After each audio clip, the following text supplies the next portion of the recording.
Boa noite, Alex. Agora, no próximo jogo, o Operário tem um tempo mais curto de preparação. Com o reflexo do jogo de hoje, o que você pretende aprimorar já para sexta-feira? É muita conversa, muito vídeo, porque infelizmente pelo tempo a gente vai pouco para o campo, né? Então, em cima disso a gente vai tentar fazer alguns ajustes, vamos olhar a parte física também e ver aqueles que estão em melhores condições para o jogo de sexta-feira lá em Goiânia.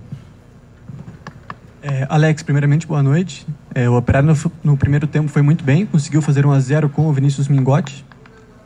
Já no segundo tempo, o Operário deu uma caída e acabou sofrendo a derrota em casa. Foi seu terceiro jogo somente, sua terceira semana de trabalho. Agora, contra a equipe do Vila Nova, você não vai ter mais uma vez uma semana cheia para trabalhar.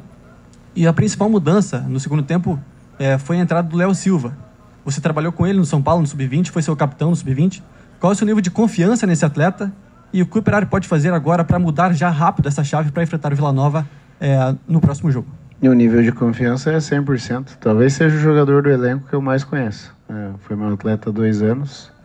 Eu não acho que ele tenha comprometido em nada dentro do jogo. É óbvio, quando você entra e está vencendo e acaba perdendo, normalmente no futebol existe isso, né? A gente escolhe os heróis e os vilões. Mas eu tenho plena confiança nele. E é continuar o trabalho. Dessa vez, nessa semana, um pouco sem o campo, porque a gente já viaja na quarta-feira. Então, em cima de vídeos do que a gente já fez nas outras semanas. E o principal é olhar a parte física, né? Porque as substituições hoje são um exemplo disso, né? Na verdade, eu fiz 2 substituições, né? Mingotti, o Pedro Lucas e o Índio, eles pediram substituição devido a sentir alguma coisa dentro do jogo. Então, é cuidar um pouco disso e a reversão de chave, ela passa em cima de trabalho. Vamos continuar trabalhando. Boa noite, Alex. Anderson Lima, Rádio Clube. Alex, o Operário Ferroviário teve boas ações no primeiro tempo, abriu o placar, teve chance de ampliar. No segundo tempo, ele voltou um pouco desfocado. Você realizou algumas alterações e essas alterações, de fato, não conseguiu conter, né, o ataque ali da Chapecoense, principalmente no setor esquerdo, do lado direito do Operário Ferroviário. O que precisa ser ajustado para o Operário encontrar novamente a vitória, o caminho das vitórias, jogando no Germano Krieger também?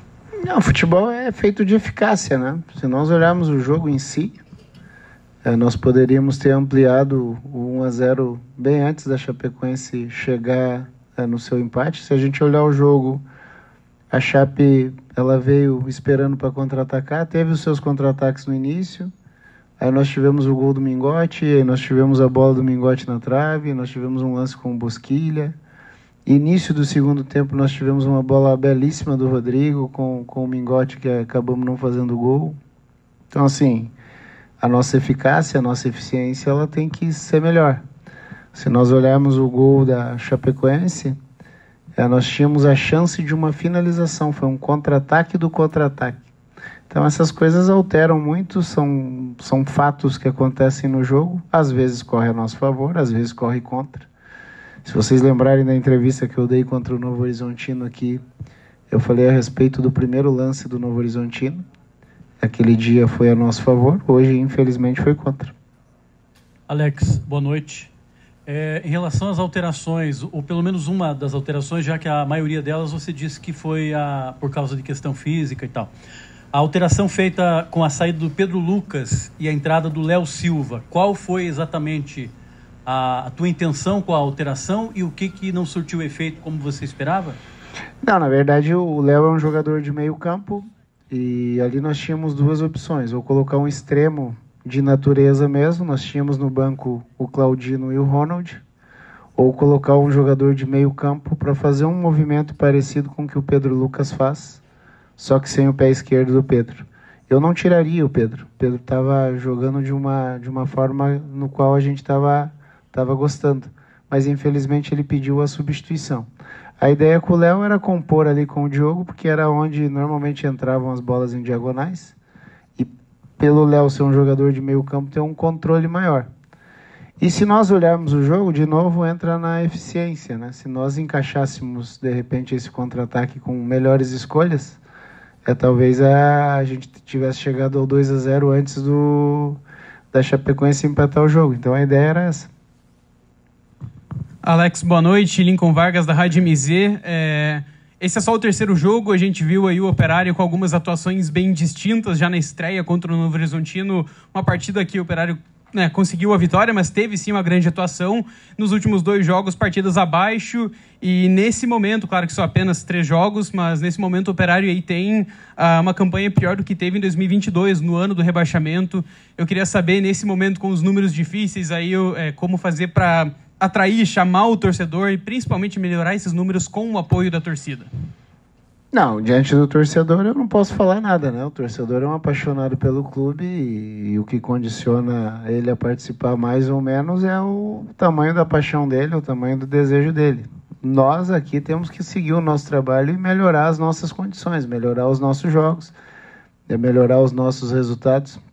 Eu só discordo em dizer que nós fizemos uma partida muito boa com o Novo Horizontino e outras 2 abaixo. Para mim, as partidas foram muito parecidas. A diferença é que nós vencemos o Novo Horizontino.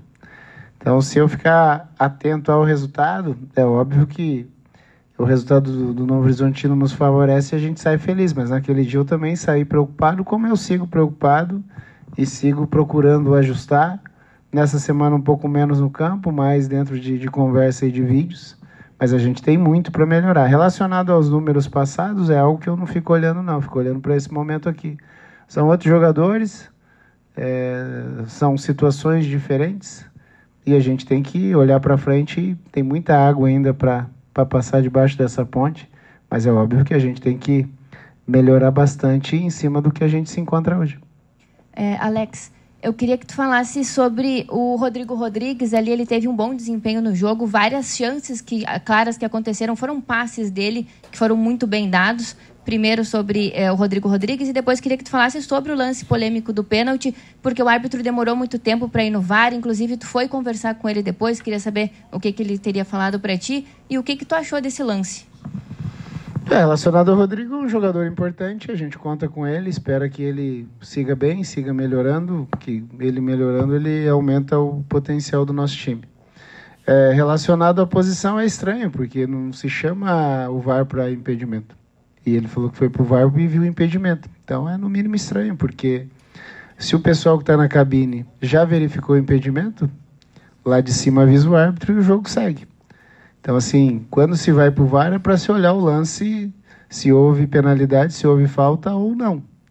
Tanto que eu pergunto para você e pro pessoal que está ali do lado se teria sido pênalti. A jogada foi faltosa, dentro da área seria pênalti. Então, assim, me causa estranheza.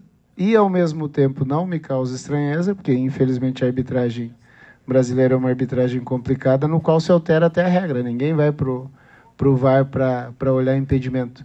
E eu questionei ele em cima disso e ele falou exatamente isso, que ele foi pro VAR e, na conferência, juntamente com o pessoal da cabine, chegaram à conclusão que a jogada estava em posição de impedimento.